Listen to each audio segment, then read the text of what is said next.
As an empath, you may find yourself not just attracting narcissists, but repeating similar patterns in narcissistic relationships. Now, I want to say right up front, this is not because empaths are doe-eyed simpletons, which is what I saw in a very popular video on this topic. That's not it at all. But there are certain things about how narcissists think and empaths think that do kind of bring them together and make it very hard to pull apart. So narcissists know how to manipulate. They really do. And we'll get into that a little bit more in a moment. And empaths tend to see the best in others, right?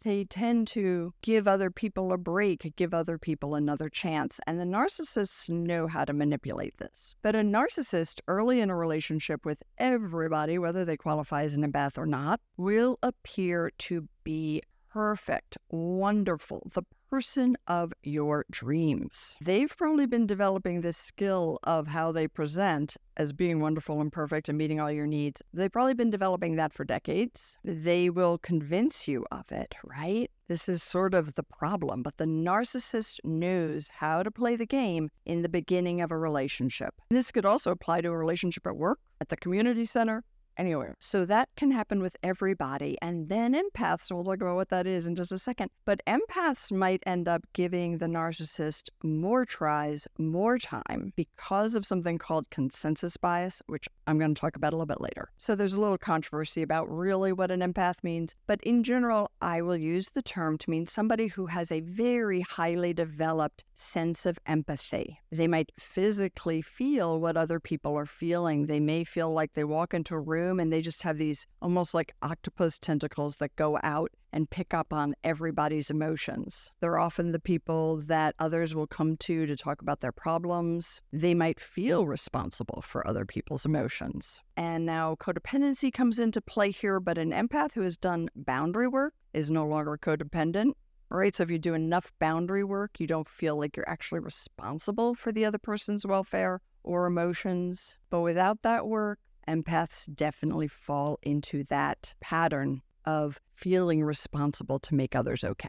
So there's a few reasons that you might fall into relationships with narcissists and not be able to cut those relationships off quickly. And I'm going to go through 4 of those with you today.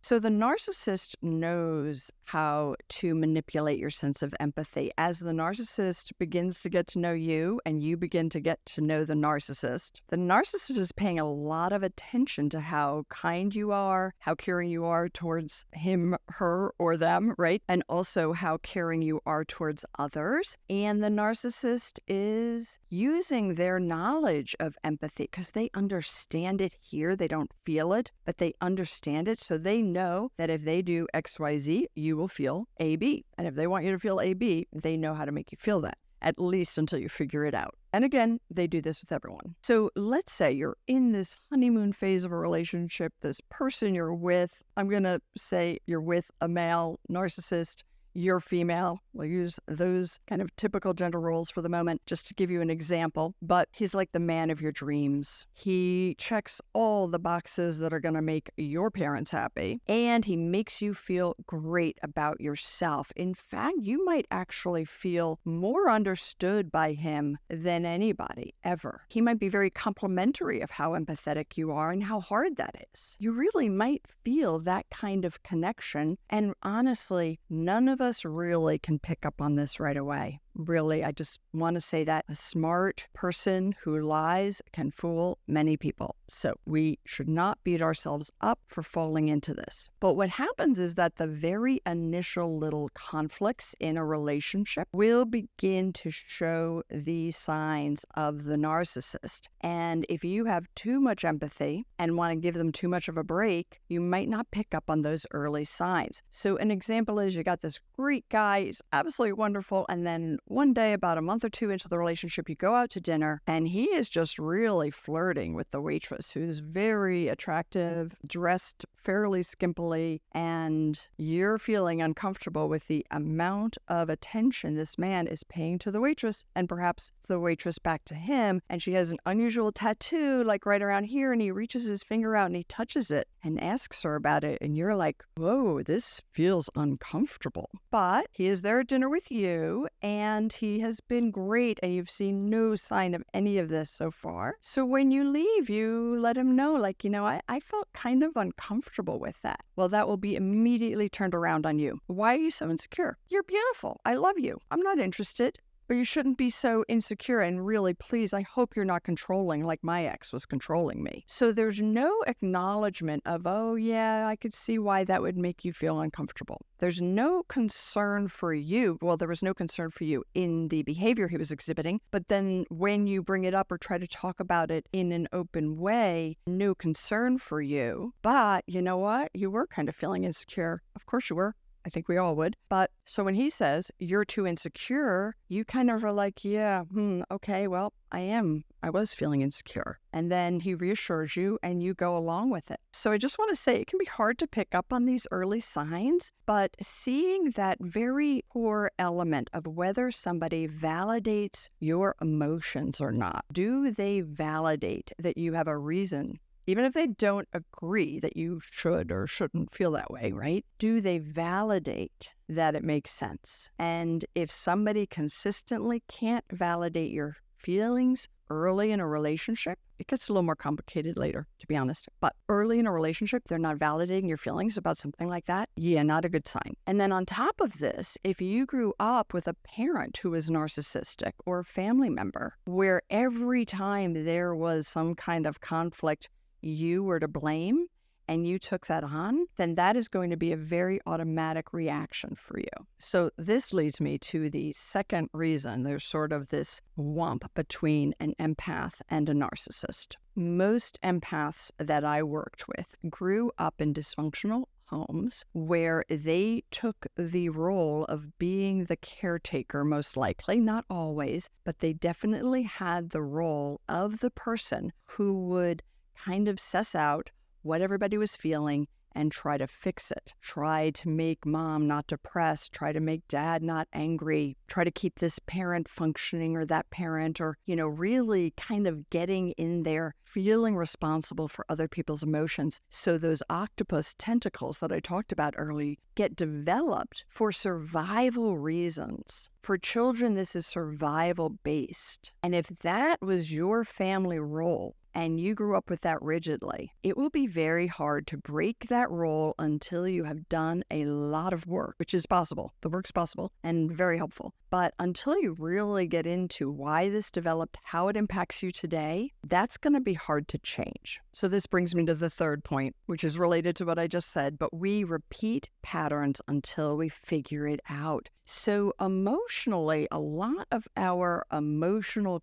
constructs or schema, we can call them, are formed when we are pretty young, like probably between 0 and 7. And we end up with these schema of how the world operates and what our role is within that. And that schema lives really in the more emotional part of the brain. It's what we used to call the subconscious, but it's deep stuff and it drives a lot of our reactions. Our reactivity is almost all that stuff. And it drives our behavior and what we're looking for, what feels familiar. It's stored in a totally different part of the brain than like our cognitive, rational thinking self, who might later be like, ooh, why did I get stuck in a relationship that was like that again? Like this part of my brain is now looking at it and boom, boom, boom, boom, boom. But the other part of my brain was driving it. So that's where I talk about like the deep work that's needed. So sometimes when I was working with clients, I would talk to them about how you can walk into a room with like 100 people there and whomp. Find the other person to connect to whose childhood issues fit yours, kind of like a wheel, like a cog in a wheel. They just fit together. You know nothing about one another. It's almost like you can sense it. This really is true. It's really bizarre how people can find each other and then months into the relationship realize like, wow, this person is just like my dad or my mom, or maybe they're like my dad, mom, brother, and sister all combined, right?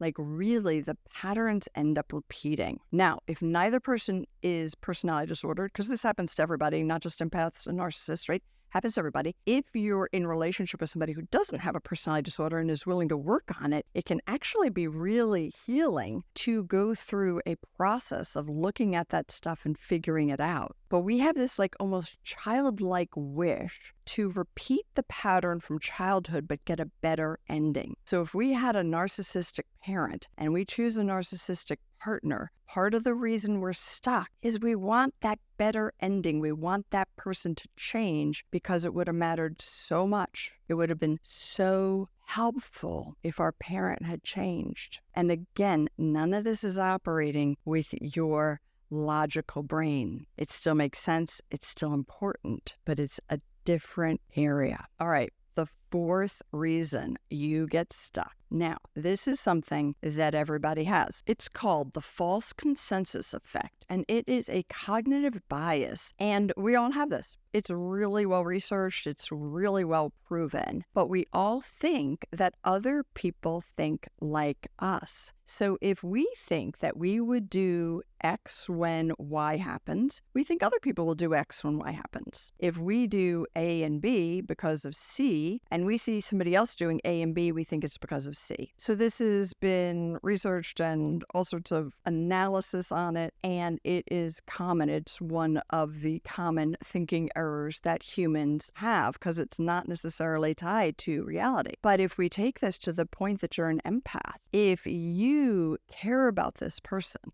and you think that he, she, or they think the way you do and respond the way you do, when they get mad at you or when they do something that seems really irrational, you'll be like, wow, something else must have happened here. Or maybe I misunderstood the whole situation because I never would have done that for these reasons. I wouldn't have been upset by that. So it must have been something else. Or maybe I really did do something wrong. Maybe I really am insecure. Maybe I am too controlling. I've been called it before, so maybe I am. So the benefit of the doubt that we give other people is tied to this. And if you're an empath, it can be very, very strong and really almost impossible to understand how somebody can navigate the world through manipulation, not empathy. But that's basically what somebody with a personality disorder will do. Narcissistic personality disorder is they will navigate the world through manipulation,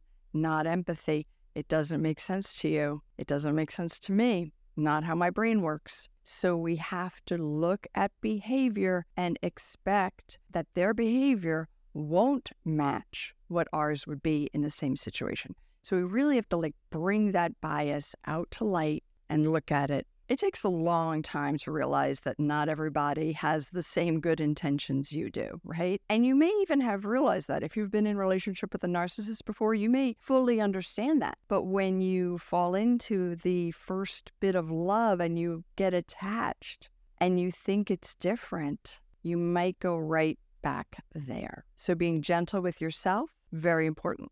So I'm going to throw out another bonus reason here about why we get stuck in a relationship with a narcissist. And it's something called inconsistent rewards. Humans get hooked to inconsistent rewards. So I'll tell you, one of the scientific research projects that was done on this was with dogs who would have a lever and they could hit the lever to get a treat. So there was one group of dogs who were taught that if they hit the lever, they would get a treat. And every time they hit it, they would get a treat. Another group of dogs who were taught the same thing, but they would hit the lever, get a treat for a while, and then the treats would totally stop. And then a third group where sometimes they'd get the treat and sometimes they wouldn't. So the dogs who always got the treat would do it for a while, but then they'd stop. They'd get bored, full, didn't keep doing it. The dogs where they initially got it, but then the treat stopped, eventually they figured out the treat stopped, they stopped. The dogs who would inconsistently get a treat or not never stopped hitting that lever. This is why people get hooked on slot machines. But people with a narcissistic personality disorder can be highly inconsistent. Like the example I gave about being out at a restaurant and the guy is just totally flirting away and being rude to you and really dismissive. And then moments later, just giving you everything you could possibly want and telling you how wonderful you are and how much they care. So that inconsistency really keeps us stuck. So I just want you to know, you do have the power to stop this pattern of getting into relationships with narcissists. Truly, I believe the items I talked about today could really help. You can begin to bring them into your consciousness, strengthening your sense of self-esteem, your sense of self, healthy boundaries, and understanding what healthy communication is and what it isn't. Super helpful. I cover all of those things in my boundary program. I'm going to show it here. There'll be a link on the screen as well, and the link will be in the description to the video. But this boundary program really goes into the deep work you need to do to make sure you don't keep repeating this pattern, and to help you understand what a healthy relationship looks like so you can have one because you deserve it. All right. I hope this was helpful. If you liked it, please do give it a like, subscribe to my channel, and I will see you next week.